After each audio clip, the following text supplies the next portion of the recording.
Assalamualaikum warahmatullahi wabarakatuh. Perkenalkan, nama saya Muhammad Rizal Wajo, Prodi S1 Bisnis Digital, NIM 2201060005. Kali ini saya akan menjelaskan tugas UAS Komunikasi Bisnis Digital.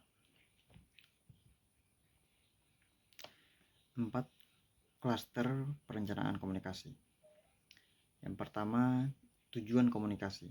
Klaster ini mencakup penetapan tujuan komunikasi yang jelas. Tujuan ini harus spesifik, terstruktur, dapat dicapai, relevan, dan memiliki batasan waktu atau SMART.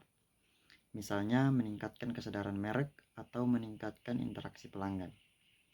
Yang kedua, audiens dan segmen.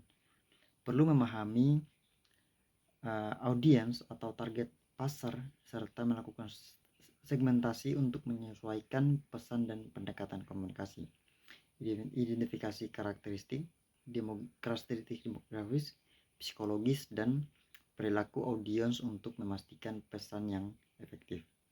Yang ketiga, pemilihan media. Memilih media sesuai dengan audiens dan tujuan komunikasi. Setiap media memiliki kelebihan dan kelemahan tertentu, dan pilihan media yang tepat dapat memaksimalkan efektivitas kampanye komunikasi. Dan yang terakhir, pesan dan kreativitas. Merancang pesan yang sesuai dengan tujuan audiens serta menciptakan konten kreatif dan menarik. Pesan harus jelas, mudah dimengerti, dan relevan dengan kebutuhan audiens. Selanjutnya, faktor yang mempengaruhi manajemen reputasi. Yang pertama, kualitas produk atau layanan. Reputasi perusahaan sangat dipengaruhi oleh kualitas produk atau layanan yang ditawarkan. Produk atau layanan berkualitas tinggi cenderung memberikan pengalaman positif pada pelanggan. Yang kedua, pelayanan pelanggan. Cara perusahaan merespon dan menangani masalah pelanggan dapat berdampak besar pada reputasi.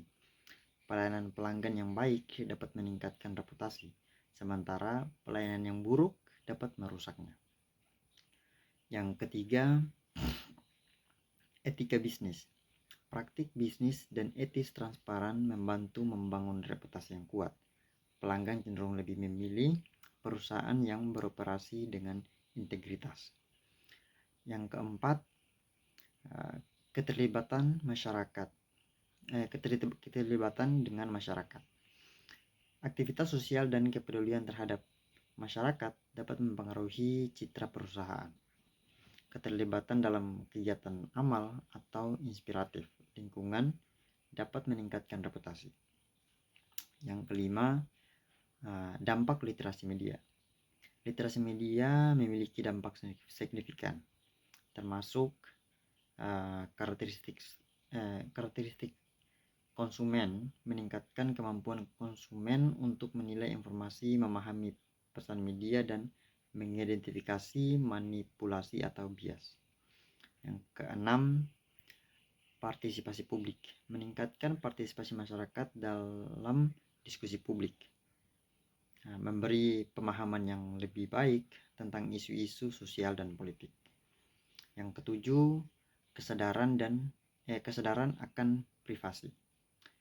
Membantu individu memahami pentingnya privasi dan keamanan informasi dalam area digital.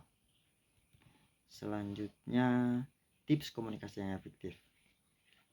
Yang pertama, jelas dan singkat. Sampaikan pesan secara jelas dan singkat untuk meminimalkan risiko kebingungan. Yang kedua, mengenal audiens.